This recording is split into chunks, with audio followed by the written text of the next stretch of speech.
Hello everyone, welcome to my history class. So dear students, we are going to continue chapter 2nd, Kings, Farmers and Towns.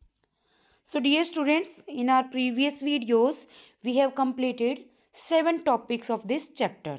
So today we will start 8th and last topic of this chapter. The limitations of inscriptional evidence. So what were the limitations?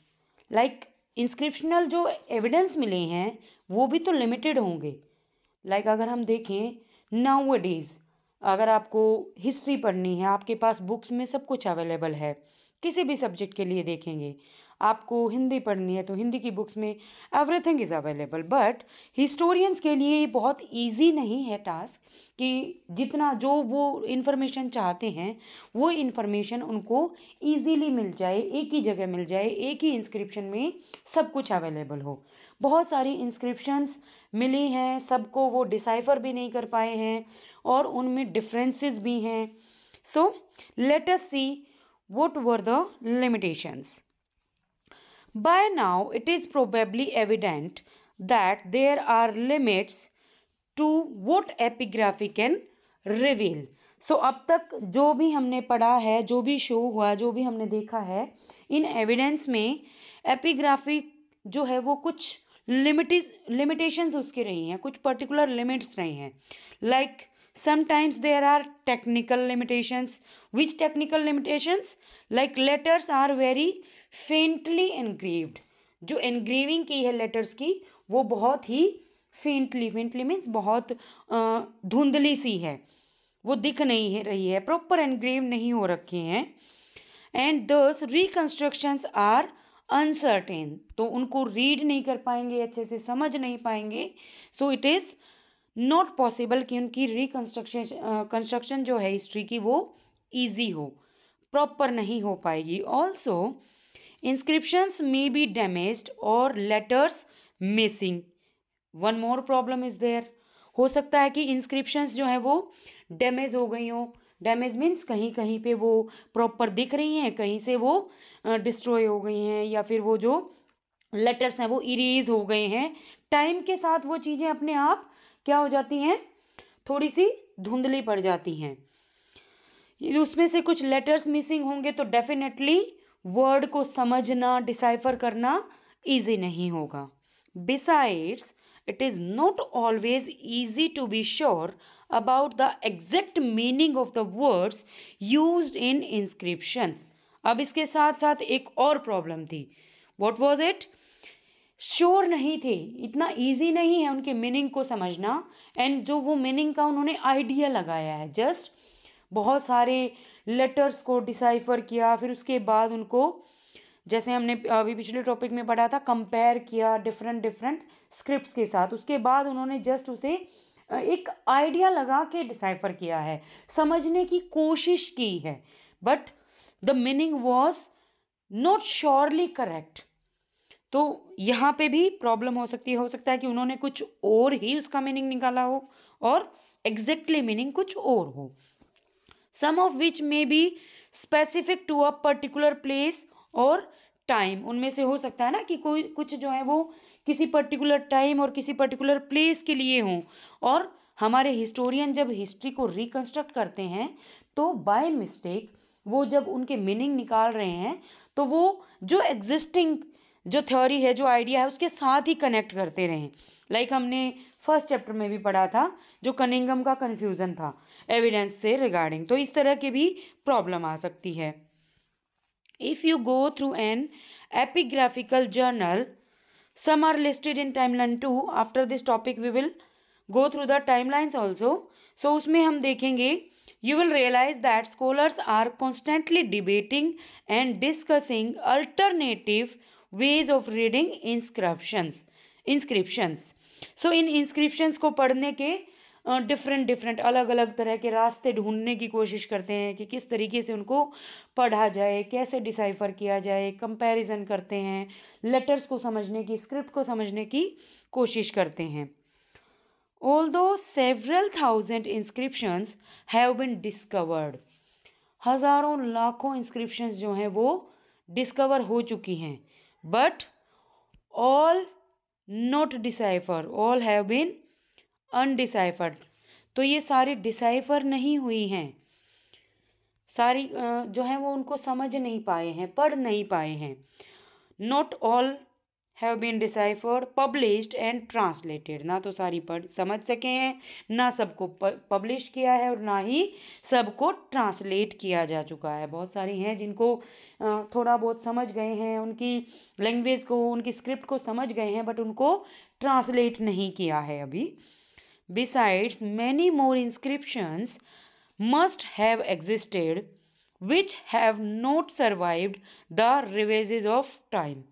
उसके साथ साथ कुछ ऐसी inscriptions भी हैं जो हैं तो बट कुछ बहुत पुरानी हैं, इसकी वजह से वो प्रॉपरली सर्वाइव नहीं कर पाई। सर्वाइव मीन्स डिस्ट्रॉय हो गई हैं, प्रॉपरली उनके वर्ड्स दिख नहीं रहे हैं, उनको वो रीड करने लायक नहीं रही हैं। So what is available at present is probably only a fraction of what was inscribed। अब हमारे पास प्रेजेंट में जो हमारे पास अवेलेबल है तो वो कुछ ही फ्रैक्शंस, कुछ ही पार्टिकल्स हैं, उसके कुछ एलिमेंट्स उनके मिले हैं जो एनग्रेव किए गए थे। तो it is not so easy. अगर एक सेंटेंस जो है वो कंप्लीट ना हो तो भी हमारे उस सेंटेंस की सेंस प्रॉपर नहीं बनती, समझना इतना इजी नहीं है। सो ऐसे ही वो उनके कुछ कुछ कहीं कहीं थोड़े थोड़े एलिमेंट्स मिले हैं। सो हमारे हिस्टोरियन जो है वो एक आइडिया लगाते हैं, उनके मीनिंग निकालते हैं, डिसाइफर करते हैं और फिर आइडिया लगा के उनको कोरिलेट करने की कोशिश करते हैं। There is another perhaps more fundamental problem. अब एक और प्रॉब्लम है। Not everything that we may consider politically or economically significant was necessarily recorded in inscriptions। अब एक और बड़ी प्रॉब्लम है कि जिन चीज़ों को, जिनसे हम पॉलिटिकली और इकोनॉमिकली सिग्निफिकेंट्स का पता लगा सकें, सारी की सारी चीज़ें इंस्क्रिप्शंस में रिकॉर्ड ही नहीं की गई हैं। सब कुछ इंस्क्रिप्शंस में है ही नहीं। उनमें भी कुछ पर्टिकुलर, कुछ बड़े बड़े जो इवेंट्स हैं उनके बारे में है, या फिर कुछ वारफेयर्स के बारे में है, या कुछ पर्टिकुलर किंग्स हैं जिन्होंने अपने प्रेज में इन इंस्क्रिप्शंस को रिकॉर्ड करवाया है। तो प्रॉपर जो है सबके लिए जो रूटीन लाइफ है उनके बारे में कुछ भी जिक्र नहीं है, कहीं भी कोई एविडेंस नहीं मिला है। For instance routine agricultural practices and the joys and sorrows of daily existence find no mention in inscriptions. So daily routine की जो एग्रीकल्चरल प्रैक्टिसेस हैं, लोगों की खुशियाँ, उनके दुख, उनकी जो भी डेली लाइफ है उसके बारे में किसी इंस्क्रिप्शन में कुछ भी मेंशन नहीं किया है। Which focus more often than not on grand unique events. सिर्फ और सिर्फ कुछ बड़े बड़े लेवल के और जो यूनिक इवेंट्स हैं उनके बारे में उसमें जिक्र मिलेगा। बिसाइड्स, साथ साथ और क्या प्रॉब्लम है, the content of inscriptions almost invariably projects the prospective of the person who commissioned them. अब ये जो इंस्क्रिप्शंस हैं ऑलमोस्ट वो किसके बारे में है, किसके बारे में उसमें लिखा गया है, जिन्होंने इन इंस्क्रिप्शंस को लिखवाया है, जिन्होंने इनको रिकॉर्ड करने का ऑर्डर दिया है, उनके बारे में ही उसमें लिखा गया है। As such they need to be juxtaposed with other perspectives so as to arrive at a better understanding of the past। So हमें प्रॉपर पास्ट के बारे में जानने के लिए, बेटर अंडरस्टैंडिंग के लिए हमें नीड है कि कुछ इस तरह के एविडेंस भी मिलें जो इन सब से, इन बड़े बड़े एविडेंस या फिर जो जिन लोगों ने अपने लिए स्पेशली लिखवाया है, इनको रिकॉर्ड कराया है, उनसे हट के हमें कुछ एविडेंस मिले। देन इट इज़ पॉसिबल कि हम हमारे पास्ट के बारे में डीप में जान पाएंगे। Thus, epigraphy alone does not provide a full understanding of political and economic history। So it is not possible कि सिर्फ और सिर्फ एपिग्राफी जो हमारी पुराने इंस्क्रिप्शंस की स्टडी करना ही हमें सारी इंफॉर्मेशन प्रोवाइड नहीं कर सकती है। Also historians often question both old and new evidence. अब दोनों ही तरह के कुछ पुराने एविडेंस मिलते हैं जो पहले सर्च किए हैं, पहले जो हिस्टोरियंस ने एग्जीक्यूशंस की हैं, या कुछ न्यू एविडेंस जो बाद में मिले हैं। Scholars in the late 19th and early 20th centuries were primarily interested in the histories of kings. अब अगर हम पुराने स्कॉलर्स की बात करें जो लेट 19th या फिर अर्ली 20th में जो भी हिस्ट्रीज को जो उन्होंने रिकंस्ट्रक्ट किया है, तो वो इंटरेस्ट किस में था उनका? किंग्स की स्टोरी जानने में। From the mid 20th century onwards issues such as economic changes and the ways in which different social groups emerged have assumed far more importance। Mid 20th century के बाद कुछ इकोनॉमिक चेंजेस जो हुए हैं, different social groups का जो emerged हुए हैं, उन पे ज़्यादा इम्पोर्टेंस दी गई, उनको जानने की कोशिश की गई, उनकी हिस्ट्रीज को रिकंस्ट्रक्ट किया गया। Recent decades have seen a much greater preoccupation with histories of marginalized group। तो ये जो हमारी जो न्यू डिकेड्स में जो अभी न्यू हिस्ट्रीज को रिकंस्ट्रक्ट किया गया है, उसमें ज़्यादा फोकस किस पे हुआ है? मार्जिनलाइज्ड ग्रुप, जो मार्जिनलाइज हैं, जो हमारे मार्जिन्स कर रखे हैं, या जो वीकर सेक्शन है। This will probably lead to fresh investigations of old sources and the development of new strategies of analysis। So इससे हो सकता है कि हमें कुछ नई इन्वेस्टिगेशंस मिले और कुछ नई स्ट्रेटजीज का पता चले, जिससे हम एनालाइज कर सकें हमारे पास्ट को अच्छे से। हटके, किंग्स से हटके जब हम किस बात का पता चलेगा हमें, then we can understand what was our past in real। Because अगर हम सिर्फ किंग्स के बारे में पढ़ेंगे, उनकी डीड्स के बारे में, उनके अचीवमेंट्स के बारे में पढ़ेंगे, तो हम श्योर नहीं हो सकते। लाइक हमने चैप्टर के बीच में पढ़ा भी था कि राजा जब अपनी प्रजा के पास जाता है तो एक विजिट करता है, एक कहानी, एक जतकाज ऐसी मिली थी जिसमें इस तरह की एक स्टोरी थी। सो जो रियलिटी है हमारी इन इंस्क्रिप्शंस की, वो सिर्फ और सिर्फ कुछ पर्टिकुलर पर्सन्स के लिए ही है, उन तक ही रह जाती है। जो कॉमन पीपल थे उनके बारे में हमें नहीं पता है। So with this topic our chapter is completed. So let's go to the timeline. In each chapter timeline is also very important. C 600 to 500 BCE paddy transplantation, जो हमारी ट्रांसप्लांटेशन हमने पढ़ी थी ना, धान वाली transplantation, urbanization in the Ganga valley, mahajanapadas, punch marked coins. So ये सारा का सारे जो चीज़ें हैं, जितने भी एविडेंस हमें मिले उसके अकॉर्डिंग इनकी टाइमलाइन क्या है? 600 to 500 BCE।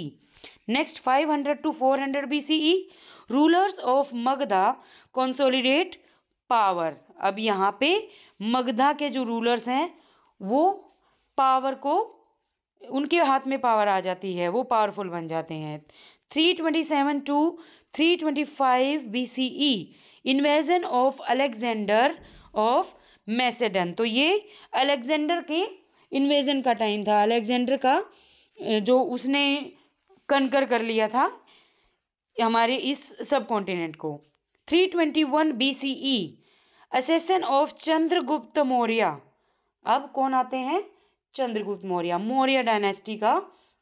319 BCE में हमने पढ़ा था, 19 और 20 ये वाला जो टाइम लाइन है, यहाँ पे हमारी जो मौर्यन डायनेस्टी है उसकी फाउंडेशन होती है। नेक्स्ट 272, 68 और 31 BCE रेन ऑफ अशोका। सो ये 72 या 68 जो है ना ओब्लिक लिखा है, तो इसमें श्योरिटी नहीं है टाइम की कि 68 to 31 था या 72 to 31 था। 185 BCE end of Mauryan empire. So Mauryan empire जो है वो कब एंड होता है? 185 BCE में। 200 to 100 BCE Indo Greek rule in north west, Cholas, Cheras and Pandyas in south India, Satavahanas in Deccan.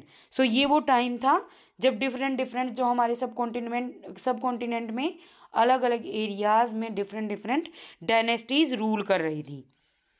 Next 100 to 200 100 BCE to 200 CE शाका जो कहाँ से आए थे, सेंट्रल एशिया से आए थे, जिनको हम क्या बोलते थे, मलेच्छास भी बोला जाता था।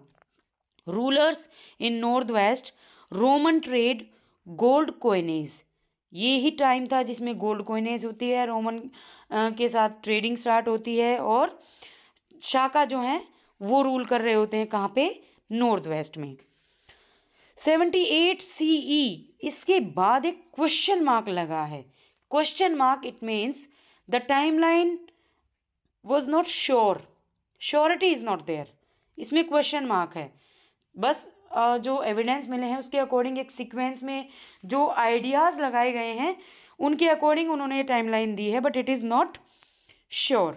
Assassin of Kanishka 100 to 200 CE earliest inscriptional evidence of land grants by Satavahana and Shaka rulers. So इस टाइम के एविडेंस मिले हैं जब उन्होंने लैंड ग्रांट्स की थी।